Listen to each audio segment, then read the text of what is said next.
The story I'm about to tell you is one of the finest slices in all of American war projects in the Middle East, so sit back and enjoy this tale. It is January 17th, 1991, 2:22 in the morning local time, Baghdad. The city is dark, the streets empty, and somewhere in the Iraqi air defense network, a radar operator is staring at his screen watching what looks like a perfectly normal night. No alerts, no contacts, nothing inbound, and then the Rashid Hotel explodes. Not the hotel itself, the communications tower beside it. Then a command bunker 3 kilometers away. Then the main telephone exchange in the center of the city.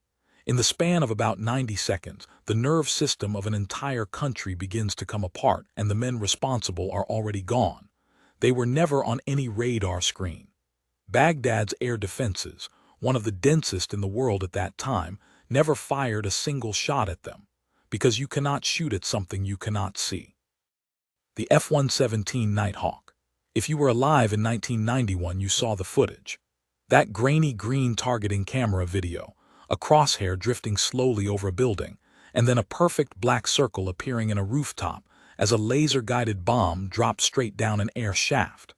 The world watched it on television like a video game, and generals stood at podiums calling it surgical precision.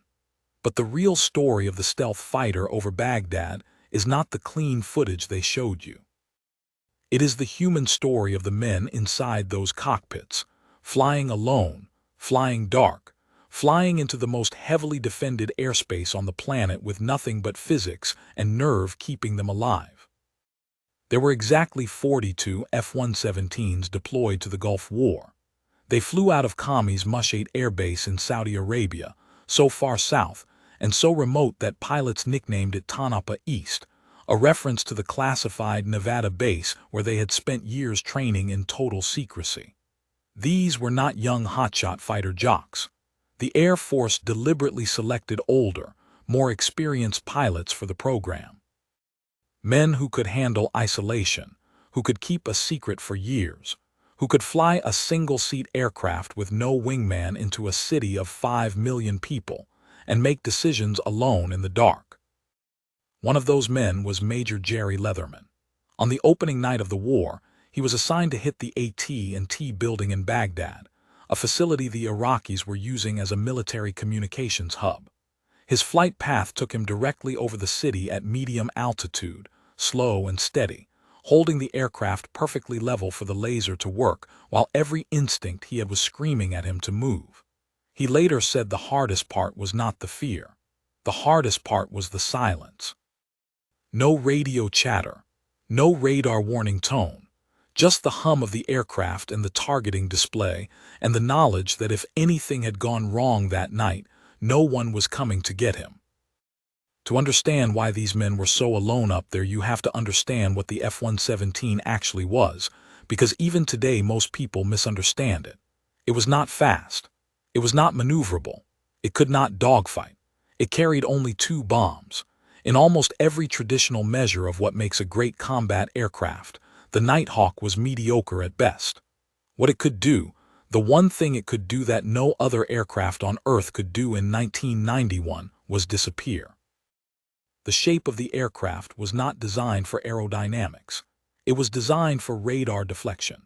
Every flat panel on that fuselage was angled at a precise degree to bounce radar waves away from the source rather than back to it. The exhaust was routed through special baffles to reduce heat signature.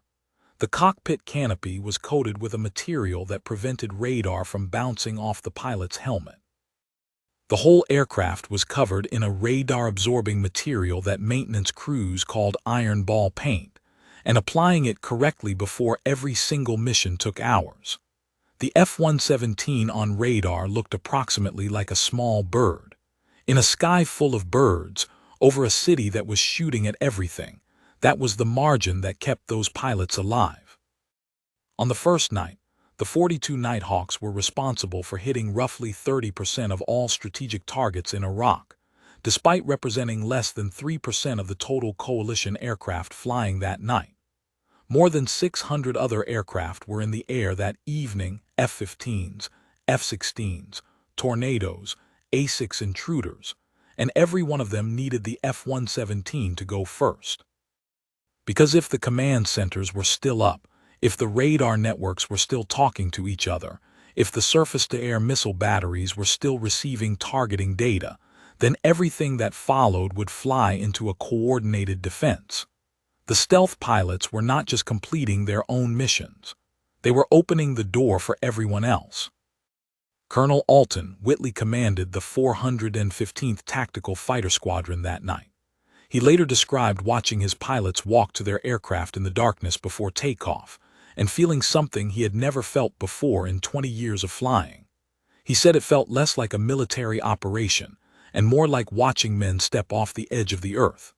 Each one of them alone, each one of them flying into something no pilot had ever flown into before under real combat conditions. Because for all the training, for all the years of classified testing in the Nevada desert, nobody actually knew for certain that stealth worked until those first bombs hit Baghdad and the sirens started going off. There was one moment on that first night that nobody talks about enough, and it very nearly changed everything. An F-117 pilot, his name has never been officially released, was on his bomb run over central Baghdad when his targeting system gave him a fault indication. The laser designator, the piece of equipment that guided the bomb to within a meter of its intended target, was showing an error. He had two choices. He could abort the run, bring his bombs home, and that target, a major air defense coordination node, would survive the night intact. Or he could attempt to clear the fault manually while flying straight and level over the most defended city in the world and try the run again. He tried the run again. He cleared the fault. The bomb went exactly where it was supposed to go, and he flew home without a scratch. But the decision he made in that cockpit, alone in the dark, with no one to consult and no time to think, was the kind of decision that entire wars can turn on. If that node had survived, the surface-to-air missile networks it controlled might have been able to engage the waves of conventional aircraft that followed.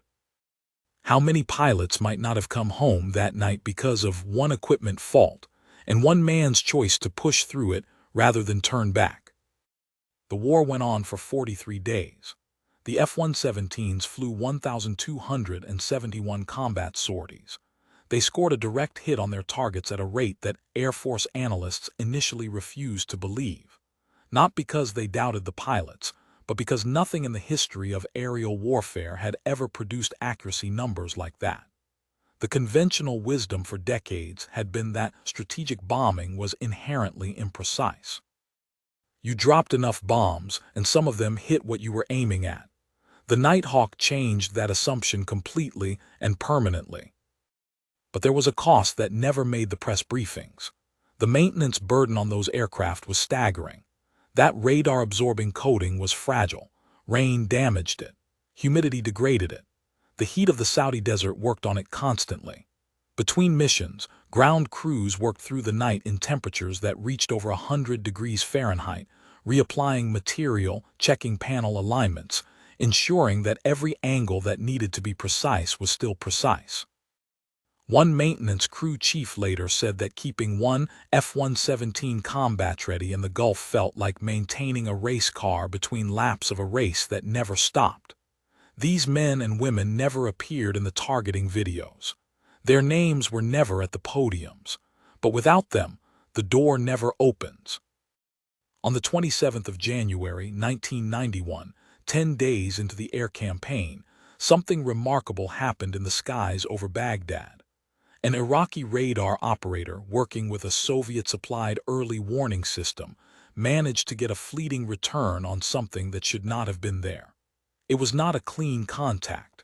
It was not enough to fire a missile, but it was enough to report. And that report made it all the way to Baghdad's Air Defense Command before being dismissed as a ghost return, equipment malfunction, or atmospheric interference. Because what the radar operator was describing, a slow, low-flying aircraft making no attempt at evasion, simply did not match any threat profile in the Iraqi military's library. They could not see it clearly enough to engage it. But somebody, somewhere in that system, briefly knew something was there. That story was pieced together years after the war from Iraqi military documents and prisoner debriefs. The pilot flying that night never knew how close he had come to being the first stealth aircraft ever shot down in combat. That would not happen until 1999, over Serbia, when a modified surface-to-air missile system using low-frequency radar finally found the gap in the geometry. But in 1991, over Baghdad, the margin held. Not a single F-117 was lost in the Gulf War. Not one. In over 1,200 combat sorties over the most heavily defended airspace American pilots had entered since Vietnam, they came back every single time. The men who built the aircraft, the men who maintained it, and the men who flew it alone into the dark had done something that changed aerial warfare as completely as the aircraft carrier had changed naval warfare 50 years before.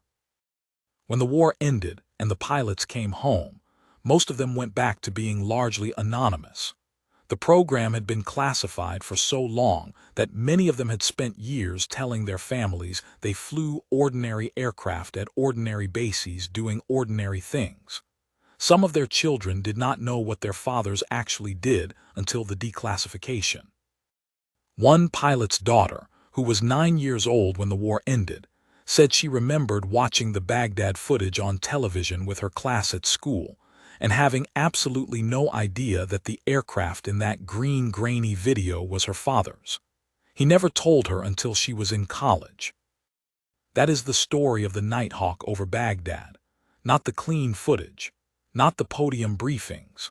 42 aircraft, the men who flew them alone into the dark, and a margin so thin that a fleeting radar ghost in a Soviet system almost wrote a very different history.